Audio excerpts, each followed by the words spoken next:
Mala yendi al shay alar male.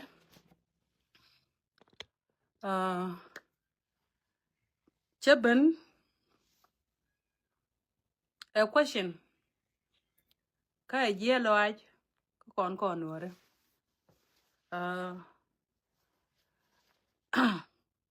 An me be ngare je me to chi mi di de long. Dong ma didi yo mo na chare de ko bana chole. De la sur ka nen chi tuo ka dor kon dia long kon den cha book. Ngai kon e ma tuo. Chi surprise ko kon dia ngai kon e ba tuo. O ba kon ying na ko je ne che go jang ba let ko kon. Ka ba dor kon ba ka dak. Jali a jal kon jog damo. Biten pala ba pal ba ta nanga ba ka nanga kon yal. Buloy dan ba kwaik. Ko ngai kon e o tela kon hor ka tela kon luak. Anta ke word mugora mi shingongong. Mugora balat ka social media kwa me. Ka weje ka ngaji no dong ba ta rambi loj. Kon hore ngula kon gwa ro e ka dwor. Ba da ku kan cha kon da na ko. Ko la kon a tu gwa chenge che to ka na ser chu kon jal kel. Chwane jal kel. Chu kon dia le support. Chwa ngai no chin wore jal kel. Ata mi chira mara mo ke mu me da mi jal ke je. Mi tere kore karwade tere ja karwade. Nuore kel taram loko ko kon yal kon nuore no wan. Anta ke question ko ne kon ter ko no kur ko ban yotul de ban op kok penele. E ba wil ga social media te ga mate loy dan mi chana wina dama. Mi de loy dan tet. Ana mo ye question. Ko puñ mi che ko jojen en kur ga luk che ko to ko ban nuore kel be to ko. Kon to ko gurum ni chana create chenge dan e chiring nasel che to ko. Chana create ko ban ro dal ko ke. Bana koro bana ter ga to kel. Bana jal kel anwar. Me shi kon ngai ni o shi kor chi che niera. Chira mu me de ye chore re lien nuore. Shi ga lung mu me de je benyal. Dalar jin lai te ga ka beliu mu me de. Me dan ko jino yende yene ter wi ka hai won kwala nang na me chal ga nai nuore. Ki de ko ter wi waya me. De kon kor me de ko ter ten. Chakan tela rami mi gweje na mo. Shi ga de shi liu la lia bang. Cha kori en ter bang lora. Kana ter kor ko ter ga jen kor me. Kor mi chala kor ko ne ter ga no re ter ga ne je. Ngula do to ko ma ka ba na wa de pinjo de. Ngan dung pe ne la nan gwai loy de ka je. Ko shi gwa ga kwite da lo ajen ta me gwa ga kwilet. Gor ko no yo. La kon ka tul. Tu ba lu na tol. Ti ba lu ga ko na ba lu gi bone. Ti ko ngai de ngwan de liu. Ka ga mbele. Mi shi ga ngwan lo ga yo pe ne le. Ta wa ko ne pe ne le. Ngu chaka kam ne den te duel walto de ran mu mena kulo je guru de kulo kwich mi chana tege chana goje chana we ne chana korana chana lar che tel liam bare do anora de kon kor ma wata aten an gwaje ga yega ko ne dialo ko no wil ga te chol media chain ke loge ne kien nuore kel cha penil kok ye de ko no che ne loge ngu no penil mo men no penil ngu ka kon ngu no penil ko kono ko kon nuore ngu no ngomo che gwai ke yega agwa cha loy de lok ko ne we je kon meter ko ne kor ten ne kor ko wo ter ko no kor ko to kon ga cha la ga wa ya mi ti ter ko kor ti liu kwa na dial mi to kon ke mu men mo gor ko ne di cha la nuore de kon mu men mo de ko ne te ne ni cha la wa ya mi chi kon ko community no kon ne dial ter ko kor chi kan jo ai wo mi che wo kana ai wo na kana jo de me yan ke rin ma cha ja ku je ko to kon ke wa ya mi ngu yene ne dialan te ka jinuare kel ngu kan yene goro biane dialan ko to wi kor te ter ko kor me ngu kan yene goro e biya ko goro biya lar wo yene te diale ko te ci ben yene wori chan rodan ci meeting kel chan kor me ter ka kel e yo de mu men du mi cha ko lo ku jinuare de yo ko lo ngaji o la du mele di hile ngu de ra mate ke mu men de ko lo kam nyal ba ko la kan cha kon bene gidi ka tra ma ke dung da loy de tra ma ke dung loy de male bi den male tram ke dung loy de mi take je mi bana wo jek tin re kor ngu je na tin re kor chenge da ne china kai ra ka kana da wa mi na kai ra ke ka ra china biet ngu da bom ma wale ya ni ka nuor community ken ye nuor dia le dol ko te lar ko bana kai ra nyok bana ber ko ngu la ro to ko mon bana biet ko nuor men cha men dal ko no jur chi je na mo ngula do to ko mo akon ko nuore bana wo biet ke bana wa to ke je chilia dan chu chua che chua lia mi je mo te lot de kon kula do gidi ka cha lo go no kon cha na ge che nye nuora kel ti kon kam nial nuora kel ka tiel lo kon me lo kon me te ga gan mi chiro de jegre ga nuore e che la re no ko me be ter wi de be ye lo gen ga kon e lo do joy re ne ta dor a chi joy ke ne te ga si de ke joy social media e lo do la joy wan kur e lo do a joy ka ga kon de liu no ne ka lo ngor kon te bana lo ka bi ga kon te wan kur bi kana ngai te ne ku support angu ba wo long ne te do te ka adit te ka kinya te ka kampala ne te rare angu ba ba long ne ka mo ngu la ka mo ba ba nyo ne pe ne le nuora ke angu dit ko kon ke nuora ke ga pe ne lo e mu mena ngadi ne na mo cha gwai ke nya da cha na nok jeni special brother ga look bi gwe chi ate ka kwa ate ne ye ga to mi she je ki nuor ma gwa ma go ro nuor ko na bana jal ke e bana ko me bana ter ke ka to kan cha to mi shiro je che la ko me bana ter ke la nuor de ni tu ngwan de ka chon ko ru mi she la kon aka wa wan kur di man ne di ala ko ta ka social media ka di ala wudi ende ye nan ko mi che bana che te mu man mi chino ngala to e che la bi tere de ji mo bor e cheng de la o je jurun de ni ngwan de ka chon ke ke ji ja ni ka nuora ke le ta ke wa pa dan dama gari di ale ko ne te ka social media kan di al chira me chuta ke social media de chen ta social media la social media nya ter yet an ja ko mo wi ne ngan bu go ren wa la le man yo kana shi kan pe ga jeb de wa ka ne ran de wa ko to mi wa ka ka ko nan cha mo ka bot an lo ka chen kwe ba wa dang na jen ko kwe ngak bana kula bana wi ka social media mi shin yo tie ku no chinoi da te chen e chatwa dung nasar akon no ge ne we ja ga de ko me to ko dung nasar yen di albarar chang ne yen thì lôi đã thế long mà niềng là nó gọi nó cái mấy đàn này khả năng ngay chỉ đuổi cho nó chả có đuổi mà điên cái là anh cái xìr vì thế là này xìr này này xa nó qua nó ăn mặt con nó xa nó giàu cái lấy thêm mới lừa cái ngà chẳng bán nó rồng cái mua mà nó mò bán con nó bán nó cái cái rồi nó quay qua thua con như là thế nó gọi con nó con thế là nó gọi ra nó cái ran anh nó ran bảo lùi đuôi là bảo thôi ra mà biết cái biết đấy bây giờ này nó gọi mua mà nó béo quá niệm béo bữa nó gọi nhiều gọi run bên này có chuồng cái gì angu biya nuora kel biya ngong na ga social media an ko wana ga liya ka bukana ngong yana ga nuora kel ngona tam ka twang ko tam ka twang che du ne che lat ko mani ana jena loda ko tam e support kar ne bararo committee ka nuora kel an ku support ala ri ti yen ke mu man mi chala nuora kel la re jene ne ta social media biane la ler ko nuora to ko no tol ko yu ke ko ne ko ne chiro dien ga pinde la lim ko yu pa ka la de mo ba ka kam ye bi yero dun mo ke opas ne ti ba ka nga ko re ter ye ne ka ba ka nga bi ta na ko di al ba ka bi de yun ye teri mu ci to re do ara ba ne yu je ne nuora kel ba ne kap ba lu ne to bi ko ta ko ne ko lu ko gor ko ne lu ba kon chu lu cha kon bi le ne ka na ka mo ba ne de ka real mi chala nuora kel mi bi majen man naka kon kan yal mi bi kapin bi kono gor ko chin wara kele bedal ana bin wara kele be lon ko nda maje mo be ja be lon ka kabrar ana gweje de yana la no and instead brama ben to de chapini lu chu ko ndo ay bul ka social media ngu kono celebrate le ngu ka ngore naka kon man tiane chi ma na kon ka ton chi aka nen ka social media ka ko no hodien ko wanke naga ga nagrech ci kona ne tin tila do to ce shuwa ye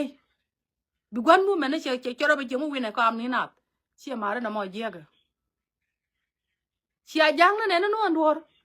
e ce ga mi ci kana correct ka social media ci jana spele ma kele na kana ko ngur ga tino ceng te ga pa ne kin ja ga dwen pin ceng te ga jang mu lok dor naga na ka joga spele cha con chole con friendly kana ne di cha friendly ta bana mani friendly me cha la de friendly cha con bong wi de cha ma yo mani cha bok ka jen gwe cha de bok ni ko we friendly ka ke con ne de con cha friendly te cha la de bana what happened now ka ni ka ngi con wa ti ka tin da ngu chwa na ngu ken hora kel chengan cha hora kel cha na no ko ti le me te kan hora kel tele mi tin ana cha ngo nuora kel ka ga liu ka nuora kel mi jin pa de mi chiro nong toy ni bin ni luong na ka luong nuora ben ya la nuor ben ya la nuor bi cha la nuor mi la ru ji nuora me ni ngana poi ni ngana nuora me ni ba ko ro be ter ko bana wo ko chwa na na ke nuora kel mi ba kong na pini la ka te ne de liu ka te ne to bu yo to wo yo ken wang kur pini la kon chi ne ni ne la kon dung chara ka jin gwa nuora kel di wo yen poi ko ta ko ke bet mi cha ko gwa me e jin mi jira nuora kel ku ne inbox ba ka wore ko rum ba ka yanang biya ka nang wang kur ko gar de wang ko to ka ga de liu amani nuora kel na na cha ku niam kur tele mi de gor ka liu ne kun de ga yik tol ka je mi ka ne tin mi ka ji lor de ga tol ka je de ga niam nuora kel de ko ro ter ke nuora kel taram loge kon na joy kon go ne kon cha ba yek aka cha ba ne to je ana cha ba tu ani je ne ter kon ne mu bra ben ke mu mende nuora kel ka social media cha nga ma loge ne for what nuor ko min te je ne ga galung me dan te mu men mi ci kon po mane mu men me dan che wori hare ne mu men e kon kap e jen ga ji ko ka ro le me ci je ne mu men bi ka bi na me wo ju pen wo bo se ti tong mi ngu cham ya ngu yong ya na me jer jen wi nuor ma ngu jer jen wi na de nuor grama mu men da je ba na ba cham ko social media ba wi na cham yo na wo tol na ko ba wori ap bia ne to nyogo benong bia group mo nyogo dol kwa kel bo nyogo riam ne ngu ka gwe yene ne bia ko me bia win ni ka ko me chenga da ro anu wona ne news go chine go nongwa me ka ni ka news go chi nya le lo to chana le ne nya le mu ku to ra chana ngai mi jen ture de cha ture ke je ne che biet ke je chi ga dia le ko la barar ka social media ko ne la ko na ko ne la chenga no kana chi ne dia lo to ko nuor mi che do te ra wala ka che ken ke ne long be biet ke je be ro chu ko bo to ka to de brama wo liu ga li hade a jen ngor ko ne no mo bana nuor to ngo bana ja pal ne a ne jen gwa nuor ke la ti ko on te ri gwa me go nuor gwa ke chol nuor ber ka nuor on te ri bi ka ban chol kan kwa nuor bi ka chol bi ka jo mu men de jenen me ba nuor ko mi ne ba pal bana betol ko ru ba ku lo wi ne ko kien chu nuor ke chu tok bi tok wo we ka afrika ko yuton ko ne te ko ke nuor ke de ga lo ka ken de body yene ken cha de ko ne ka pinile ga te sang ye te tol ke yu te tol ke bi ni ken te sha pam no cha ma pin tung ni sha re te lim ko wa ka ga de dual wal ti chi ga lan ma di chi kana lat mi ka ne ba nyogo mi wi nyogo mo ke bi to nyogo ke ru ke no ke le ke mu man cha ba ne ne je ka pinil ka cha ba ne ne je jong ni na ta cha go ro nuor power te la nuor ka power mi chi ne lu njok ko jel yen gole yen politician ni sha jel ke ja ne nuor power jel yen gole biyen kula bana nuor ke nuor power che lu njok kana lu njok ko mu man kun ka gole ken yen no ma de nuor ke kan ne ka yen ne de la mu man ten ngi yen politician ten na ga nuor chiara na mat biya ga di jubu kula bele de ka shamra man dunde a shin bo kon buam ko wi ken ten kon ne to gon na ne ti chi kon ka ga ya ne kon ti ka ke right wo ba ne kon ba ka ne ko wo kon chi kon jel ke chan wi na ban yon social media abana ke ban kam nian en wara ke ta ne kor ka do be to yene je chenge to yene me to lia na ter chi ne dial nier chi ma nier ko bra ma ngono bot wade de chi ma nier ko bo lo to du le ko ti le me bo en wona kon ro mo ne kon ro kala ni le bo ngun lai na wana kon ngun le ke kam ban ro ku le lo gidi yo mi che yo die yor gwa me yo die nyo yor gwa mi yo bi ko pen pul kel chen wulat I don't think it mi chalat ka mi chana ka mat gwa kel e chi ko ka duo ba kel mo chi ko ka je ba mi di ba lo ken mi de lo ne kon e gan nu wara kel sha kon da cha bo kon no pini le gan wara kel chi bo le ya bo do ni bule ga social media ko ti le me te loy dan mi de kam ni al mi de o te ko I don't think so ne kon ka wanga ma ta ma wi kon kana cha le chu me de na te thya ko re ko na te kana je la toy dien mela kana nyutin bat ko kir na nan kam na mun nan baka wol yer kon sal pa sheri ala ke badoran be jaka midan kwang ni ke ti bangar ke chana ba gore nuara kel kamelar wo yen nyidi biara man biara to le yokun ka be gadi be kana wela te jol media gore mu mene ke why engu wana yo man ka yo wona ka social media ka wona wan ke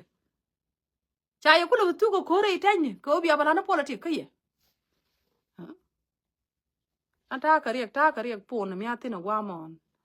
mila nyu na ka shana nu ta kariek mi atina wa ma ke pon da yeah ane ka mane ti dong be kula ban an cha nuara kel sha gwai ke jeten nuara kel chana la nok no more ko ora mu mende a sha mat jo nuara kel ka cha mat ka lia nuare tano kore doaran ko kon ga nuare tano kur ko wo atet wayami chana jata tin ko ne diala kon na ko kon ga dial tel bi kene non kon changa meto cha be non kon chi ma we gwar changa meto chi kene be non kon changa meto cha be non kon ba neng na kon ke je mun bram du na bana tuok pa kai rar ke je we je chi ro me gwa ana na je na be ngare je na mo che lo ko du nuara ke la mo cha na nok ko che ku cha ngai no dong ti mi tin ga luk nong ne ko ti ko on ti ri nong ne de ji na jawda bi ne support bu yo be ne ba dol ga ne bi la ri yen nuara di ala de ko on ti ri go ri ko do la tu go re we je ti tin bu ban yal bo yen nuara di ya te ta ka sa social media go ri cha na dol kwa ke bu wi nuara be njek bana be nyur mo jage pen bana be nyur kwa kel bene balan mu wana na ngodotin paga chu ban ko ra ga tyak ba ji ba ko ra ga tyak bene ba ngaji wote ko ka tere je dor mi chala don wara aga ne ramadu ne sia to gwa da ka rade ram yarin ke mu mende la ne no cha yi kala mi ku jina gwa ante tin cha yi da ngap cha nyo ha da ngap ka je nuora ke lo ko ne nuora ke lo wal che jel goli ba cha kula ban jal goli ko me da ne to ke ne ka kwi na saram che che ba nang ga na sar ka rodi che bo tuk do lo ko ke atema te gwa ba bal ko kon dung mi che nge da ne cha yot kwi ni dial de chu ne ka kel da ta na de ka chu pal ba kon ne ka lem an tiel cha kon tu ko nu ri kon ka don mi dit chi kon na nge je liya wala dung chi kon tere che nge da ne che rum ka na sar che chu rum kwi ban ti o mi che chu rum kwi pan ga che chu rum kwi lo ka che rum kon ni kon dial de jang da ya gar mo bo ko de chu bo ko de kon te me ter kon de kon ngai te gwa ke le cha na bet mi cha na ke me te ka me ko de kon chu tik re de ka de ram ke me de kon support ba kon lo ka nga ka tu kon ke mu me ni tu gu nga bu kon lo ko a chang bana walim nga bilimo doctor dalan jen chanen che doctor che nyogo nong ne che benial ke je ka me dan te tine e mu mende e mu ti je ne bana walim dor ko te mi rong de kwa gre doran da ma tre je na yi ni je na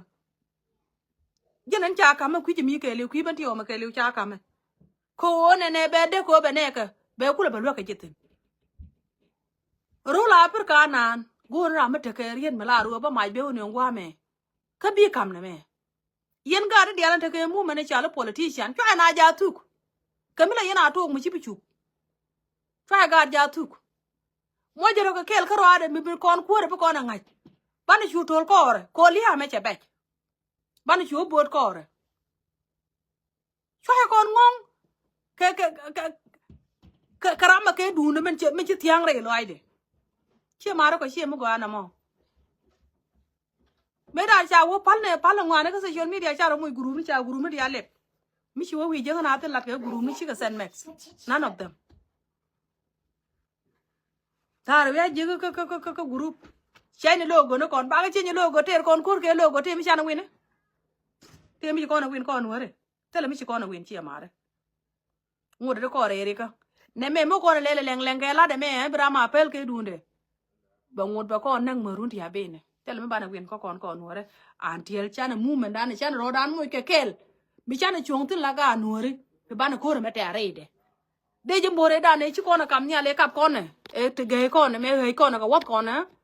ali hadien chi ali abang chi mare chi gar we chi tele ke me loke chi gar we chi te me loke te me logat chi yi ni ken chira ma mo ke du na me ko celebrate me la du na gola